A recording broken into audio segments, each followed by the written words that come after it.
So in this video I'm going to talk about semi-hexes. These are the pieces around the edge of the battlefield.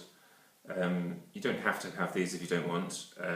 You'll find your terrain making quicker if you can avoid them.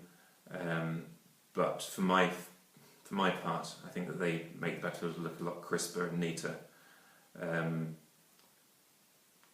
Tactically, it can make a difference too if you're playing a game where you don't have these edge pieces. Besides it not looking as pretty, what happens when you move for a piece of model is on here and it wants to get to this hex over here, so it can't go across this cavity that's been created. Maybe somebody will have these semi-hexes, the bunker semi-hexes, but they don't have the houses, so they accept that they have this jagged edge here, which doesn't look as pretty, but again, it's a bit awkward to be moving across them, or in some rules you can have units fleeing to the nearest board edge, and where you've got ambiguity about where exactly the board edge lies. It's not ideal. For me, I think it is mainly aesthetic, so that's why I like to have these pieces. So how do we make these? Let's move some of these out of the way. So first of all, you're not going to start with a finished hex and then turn it into a semi-hex. Before you do any decorating, grass or painting, you want to start with your basic hex. If you're using the COG and Snowflake interlock system, you'll want to attach the COG first. If not, obviously don't worry about that. So you need to know which are the best hexes to cut in half. If you think about this carefully in advance, or hopefully you listen to my tips, you can save yourself a huge amount of effort here. So there's two kinds of hexes, semi-hexes we're talking about, which I'm sure you know about by now: the bunkers and houses. Bunkers, houses. Now, if you're making a bunker, that's pretty straightforward. You can take any hex you want and cut it from point to point, and you can make a usable semi-hex, or two usable semi-hexes, ideally. Houses, not any hex can usefully be cut in half to make houses. The toolkit will allow you to cut anything you want in half, any hexes you want in half, but a good way to cut is going to be where you cut from a non-sloping edge to a non-sloping edge. Never want to cut from a sloping edge to a sloping edge. Now the reason for that is, if you imagine one of these houses, we'll talk about the possible variants you can have. You could either have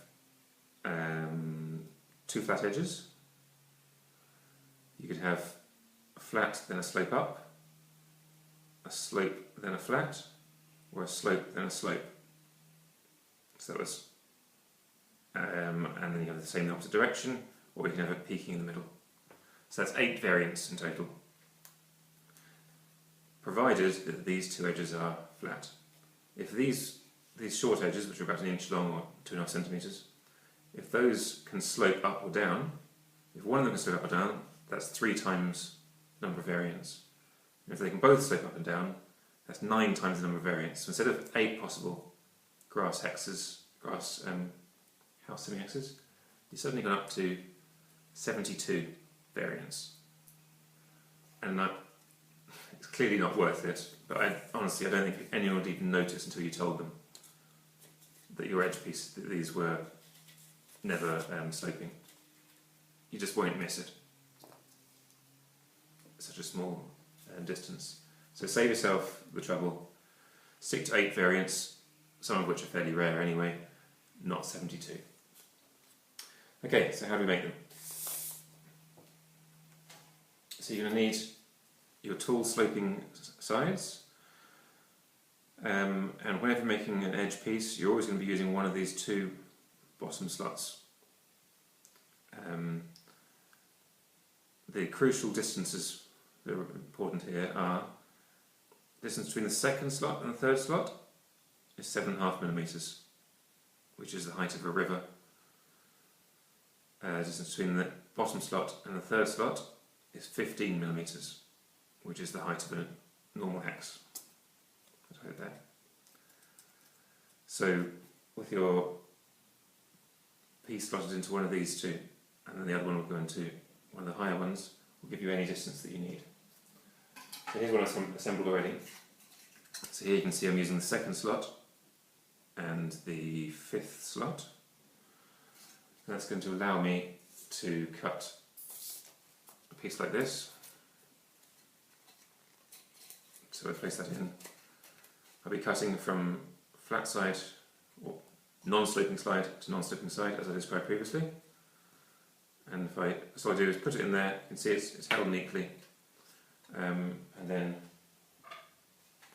I run my hot wire cutter along, just put it straight through out the other side, and what you'd get would be two pieces like this. So you can see how that's been cut. Simple as that. We'll start off like this, hot wire cutter runs through, two pieces, which you then paint and decorate. Your full hex obviously you put in, cut across, and there's your semi-hex. So to cut a taller piece, like an S2 hex, you just put this into a higher slot. If you were cutting out without cog templates, drop this down one slot, drop this down to the bottom slot, and it'll be the right gap for that. So you can experiment with these two slots and move this up and down as you need to, and it'll get you to exactly the right height you need.